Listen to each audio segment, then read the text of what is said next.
The tank commander's hand froze on the periscope grip. Through the narrow viewing slit, he saw something that made no sense. A fence, barbed wire stacked 20 feet high. Guard towers empty, but still standing. And behind the wire, hundreds of shapes that looked like men, but moved like ghosts. Sergeant James Hoyt was 23 years old. He had fought across France and into Germany with the 6th Armored Division. He had seen burning villages, dead soldiers, civilians caught in crossfire. He thought he understood war. Then one of the shapes behind the fence raised its arm. The motion was so slow, so deliberate, that Hoyt's breath caught. The arm was bone wrapped in skin, nothing more. The hand at the end had no flesh between the knuckles. When the mouth opened, no sound came out, just a black hole in a skull that still had eyes. Hoyt keyed his radio. His voice came out steady, but his hands shook. "Command, this is Baker 3. We've reached the coordinates. Request orders." He paused, searching for words that didn't exist. "Sir, you need to see this. I don't know what this is." The response crackled back immediately. "Baker 3, hold position. Division commander en route." Hoyt climbed out of his tank. His boots hit German soil with a sound that seemed too loud. Across the wire, more shapes gathered, hundreds now. They wore striped uniforms that hung on frames too thin to be alive. Their faces showed no emotion. They simply stared. One man near the fence whispered something in a language Hoyt didn't recognize. Then another voice joined, then 10, then 100. The sound grew into a chorus that was not quite singing and not quite crying. It was the sound of souls trying to remember how to be human. Private First Class Edward Tenenbaum, the division's translator, stepped forward. He was Jewish from Brooklyn, and he spoke 7 languages. He listened to the voices behind the wire. Then he turned to Hoyt with tears streaming down his face. "Sergeant," he said quietly, "they're saying Americans. They're saying we're free. They're saying thank God." Hoyt looked at the fence again, at the guard towers, at the wooden barracks stretching into the distance, at the chimney rising from a brick building that was still sulking. "What is this place?" he asked. Tenenbaum's voice broke. "Hell, Sergeant! This is hell!" That was the moment everything changed. Not on the battlefield, not in the strategy rooms, but here on April 11th, when American soldiers discovered what they had really been fighting against. When the United States entered World War II in December 1941, the enemy was defined by nations and armies: Germany, Japan, Italy. The fight was described in terms of territory, resources, and political ideology. Democracy versus fascism, freedom versus tyranny. Those were the words used in newspapers and radio broadcasts back home. American soldiers understood they were fighting to protect their country, to defend their families, to stop aggression. Noble reasons, all of them, but abstract, distant. The average GI pushing through France or Belgium knew the mission. Take the next town, hold the bridge, advance to the river. Tactical objectives that made sense on maps but felt divorced from meaning. The 6th Armored Division had been advancing through Germany for weeks. They encountered resistance that grew weaker each day. German soldiers surrendered in larger numbers. Civilians fled or hid. The Wehrmacht was collapsing. Victory felt close, almost routine. Then, on April 10th, the reconnaissance reported something unusual near the town of Weimar. A large facility surrounded by fences, guard towers, industrial buildings. Intelligence wasn't sure what it was. A factory, perhaps. A military installation. Orders came down to investigate.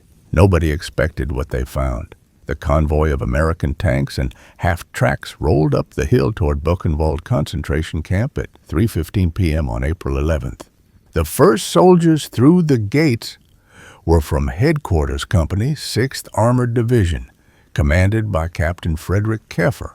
Keffer was a West Point graduate, 29 years old, trained for armored warfare and tactical command. He had studied logistics, combined arms doctrine, and leadership under pressure. Nothing in his education prepared him for what he saw when the gates opened. The smell hit first, a thick, sweet rot that clung to the back of the throat. Keffer covered his mouth instinctively, but it didn't help.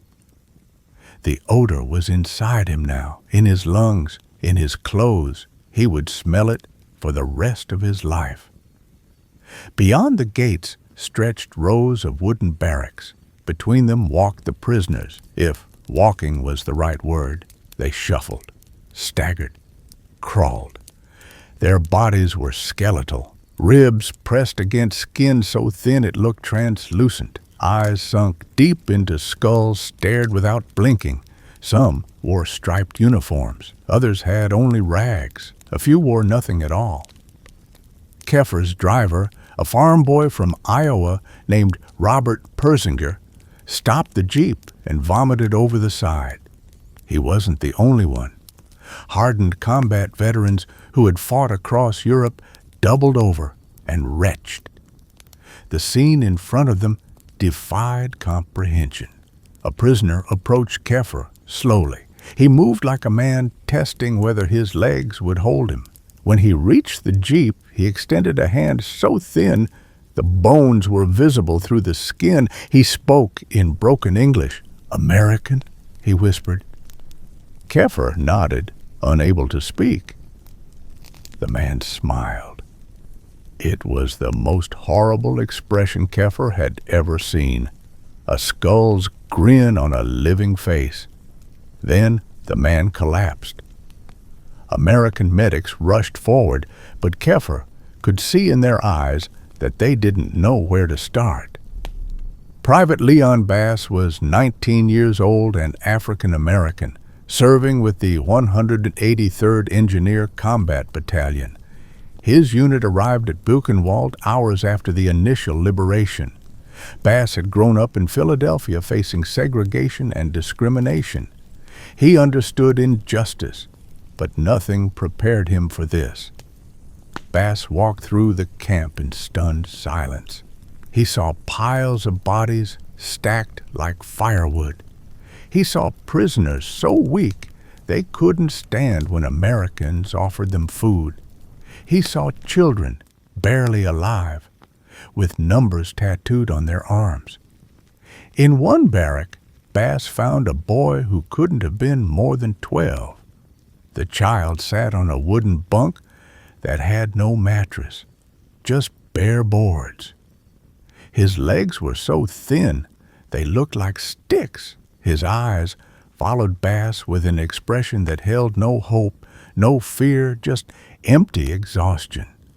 Bass knelt down and offered the boy a chocolate bar from his rations. The child stared at it without reaching out. Bass realized the boy didn't remember what chocolate was, or perhaps didn't believe it was real. "It's okay," Bass said softly. "It's for you." The boy's hand moved slowly. His fingers, skeletal and trembling, closed around the chocolate. He looked at Bass with an expression that decades later, in interviews, Bass would describe as the moment I understood what evil looked like. Then Bass saw the building. Brick walls, a tall chimney, smoke still rising even though the SS guards had fled hours earlier. American soldiers had pried open the doors. What they found inside turned their stomachs to ice. Ovens, industrial cremation furnaces, and inside them, bodies that hadn't finished burning. Technical Sergeant William Scott, a combat engineer, stood at the entrance to the crematorium trying to process what he was seeing. His job was to assess enemy fortifications, bridges, obstacles. He understood demolitions and construction. He could calculate load-bearing weights and structural integrity. But this was something else. This was industrial murder. The Germans hadn't just killed these people. They had systematized it, optimized it, built infrastructure specifically designed to turn human beings into ash at maximum efficiency. Scott walked through the facility, documenting everything. The ovens, the carts used to transport bodies, the hooks on the walls, the drains in the floor. Every detail was evidence of mechanical precision applied to genocide. Outside, American soldiers found records, files documenting every prisoner, their crime, their number, their death, thousands upon thousands of names written in neat German handwriting. Bureaucracy married to atrocity. By evening, on April 11th, word had spread through the American command structure. Division headquarters radioed Corps contacted Army. Army reached 3rd Army Commander General George S. Patton, and Patton immediately contacted Supreme Allied Commander General Dwight D. Eisenhower. Eisenhower arrived at Buchenwald on April 12th, accompanied by Generals Omar Bradley and George Patton. These were men who had commanded armies across continents. They had planned invasions, directed offensives, and made decisions that affected millions. They thought they understood the stakes of the war they were fighting. Eisenhower walked through the camp in silence. He toured the barracks where prisoners lived, 12 to a bunk designed for 4. He saw the medical experimentation rooms. He stood before the crematorium ovens. His face, normally composed and controlled, showed something his staff had never seen before, mixed with grief. When the tour ended, Eisenhower gathered his commanders. His voice was quiet but carried absolute authority. "Get the photographers here," he ordered. "Get the press. Document everything, every body, every oven, every room. I want this recorded so completely that nobody can ever deny it happened." Then he issued another order, one that would become legendary. He demanded that the citizens of Weimar, the nearby German town, be brought to the camp and forced to see what had been done in their country's name. On April 16, 1945, American soldiers escorted approximately 1,000 German civilians from Weimar through the gates of Buchenwald. Men in suits, women in dresses, shopkeepers and teachers and doctors who had lived 4 miles away and claimed they knew nothing. The Americans made them walk through every section, made them see the barracks, made them stand before the ovens, made them witness the piles of bodies, made them look into the eyes of the survivors. Some Germans wept, others fainted. Many turned away and were told firmly to keep looking. One well-dressed woman protested that she didn't know, that nobody told them. A German-speaking American soldier pointed at the chimney visible from town and asked what she thought it was burning. The mayor of Weimar and his wife returned home that evening and hanged themselves. Eisenhower's orders extended beyond Weimar. He wanted every soldier who could be spared from combat duty to visit Buchenwald. He wanted them to see, to understand, because he knew that memories fade, that stories get questioned, that history gets rewritten. Thousands of American soldiers passed through Buchenwald in the days following liberation. Combat troops who thought they were hardened by war discovered they weren't. Engineers, medics, supply clerks all walked through the camp and emerged changed. Private First Class J.D. Pletcher from Ohio wrote home 2 days after visiting. The letter was censored, but the censor let most of it through. "Mom, I can't describe what I saw. If I told you, you wouldn't believe me.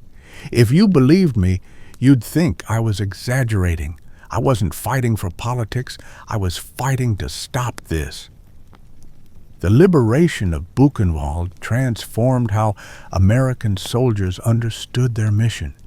Before April 11th, they were fighting Germany. After April 11th, they were fighting something far worse. Meanwhile, the survivors faced their own impossible challenge, learning to be human again after existing in a hell. The American medics who flooded into Buchenwald encountered medical crises unlike anything taught in training. Malnutrition so severe that prisoners weighed 60 pounds. Tuberculosis, typhus, dysentery rampant throughout the camp, open wounds infected beyond recognition, and psychological trauma so deep it seemed beyond healing. Captain Albert Rosenberg, an Army doctor from Baltimore, set up a field hospital in one of the cleared barracks. His first patient was a Polish prisoner who spoke no English. The man had diarrhea so severe he was dying of dehydration. When Rosenberg tried to start an IV, the man screamed and fought. Through a translator, Rosenberg learned why. The SS medical staff had used prisoners for experiments. Injections meant agony. The man thought Rosenberg was continuing the torture. "I'm trying to save you," Rosenberg said through the interpreter. "The Germans are gone. You're safe now." The prisoner looked at him with eyes that held no trust. Why should he? Trust had been beaten out of him over years of captivity. Rosenberg had to physically restrain the man to administer fluids that would save his life. The man cried the entire time, not from pain, but from learned terror that safety was a lie. This scene repeated thousands of times. Prisoners who couldn't accept food because their stomachs had forgotten how to digest. Children who flinched at kindness because they'd learned kindness was followed by cruelty. Men who refused to leave their barracks because freedom seemed like a trap. The American soldiers responded with something the SS had never possessed: patience, born from compassion. Sergeant First Class William McConaughey spent hours sitting beside prisoners, not speaking, just being present. He shared cigarettes, showed them photographs of his family, proved through small actions that Americans were different. One prisoner, a French resistance fighter named Henri Moreau, told McConaughey through a translator that he didn't believe liberation was real. "You'll leave," Moreau said. "The guards will come back. This is a trick." McConaughey reached into his pocket and pulled out a small American flag his mother had sewn for him. He placed it in Moreau's skeletal hand. "Keep this," McConaughey said. "When you're afraid, look at it. Remember that we were here. Remember that you're free." Moreau kept that flag for 70 years. His family still has it. But liberation didn't end the dying. In the first week after Americans arrived, hundreds of prisoners died despite medical care. Their bodies had been pushed beyond recovery. Soldiers who had survived the front lines watched helplessly as men died from freedom itself, their systems too damaged to handle food and safety. Private Edward McNally was assigned grave detail. His job was to help bury the dead with dignity, something the SS had never provided. McNally was 20 years old and had lied about his age to enlist. He had wanted adventure, to serve his country, to be part of something larger than himself. He got his wish, but not in any way he'd imagined. McNally helped dig graves in the hills above Buchenwald. Each grave had a marker.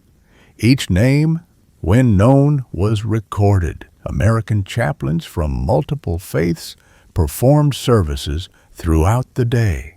Christian, Jewish, secular, every soul was honored. One evening, as the sun set over the camp, McNally stood at the edge of the cemetery they'd created. Rows of white crosses and stars of David stretched into the distance. Below, smoke still rose from the crematorium as American engineers worked to dismantle it. A Jewish chaplain, Rabbi Herschel Schachter, stood beside McNally. They watched in silence. "Why?" McNally finally asked. Not to the rabbi specifically, to the universe, to God, to anyone who might answer. Rabbi Schachter was quiet for a long time. Then he said something McNally never forgot. "There is no why. There is only what we do now. We bear witness. We remember. We make sure this never happens again." The liberation of Buchenwald reached American newspapers on April 13, 1940. Front-page photographs showed the skeletal survivors, the crematorium, the piles of bodies. Radio broadcasts described what American soldiers had found. Newsreels played in theaters across America showing footage so disturbing that some audiences walked out. The American public, which had supported the war effort with rationing and bond drives and pride in their boys overseas, suddenly understood the war in a new light. This wasn't just about territory or alliances. This was about stopping evil so profound it defied description. Letters flooded military recruitment offices from men who had previously avoided service. "I didn't understand before," one read. "Now I do. Tell me where to sign." Back at Buchenwald, life slowly returned to something resembling normal, though normal would never be the same. Prisoners gained weight. Children smiled for the first time in years. Adults began speaking about the future instead of just surviving the present. American soldiers formed bonds with the survivors that lasted lifetimes. Leon Bass, the young African-American soldier who had given chocolate to the boy in the barracks, spent decades after the war speaking about Buchenwald. He told students that witnessing the ultimate result of hatred transformed how he fought against discrimination. "I saw what happens when we decide some people are less human than others," Bass said in a 1993 interview. "I couldn't stay silent after that, not about anything." Sergeant James Hoyt, the tank commander who first saw the prisoners behind the wire, never spoke publicly about Buchenwald until 1980, 40 years later. When asked why he finally broke his silence, he said simply, "Because the survivors are dying, someone has to remember. Someone has to tell their children what their grandfathers endured." Captain Frederick Keffer, who led the first American unit through the gates, received no medal for liberating Buchenwald. There was no award for witnessing atrocity. But in 1995, on the 50th anniversary of liberation, he returned to the camp with 12 of his men. They walked through the gates again, this time surrounded by survivors and their families. One elderly man approached Keffer with tears streaming down his face. Through a translator, the man explained that he had been 15 years old on April 11th, 1940.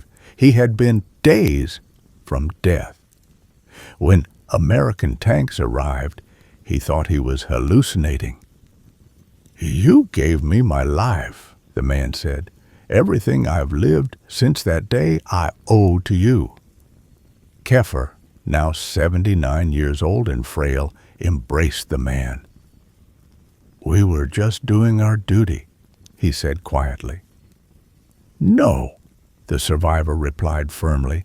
"You were being human." That was enough. The liberation of Buchenwald was not the end of the Holocaust's horror. Americans would discover more camps in the following weeks.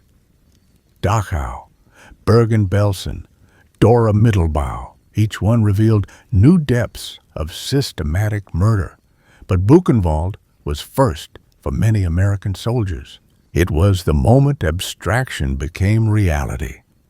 General Eisenhower's insistence on documentation proved prophetic. In the decades following the war, Holocaust deniers would claim the camps were exaggerated or fabricated. But Eisenhower had created an archive so complete that denial became impossible to sustain. Thousands of photographs, hours of film, detailed records, and most importantly, living witnesses, both survivors and liberators. In the years after the war, many of the soldiers who liberated Buchenwald struggled with what they'd seen. Nightmares, depression, a sense that civilian life could never again feel normal after witnessing humanity's capacity for evil.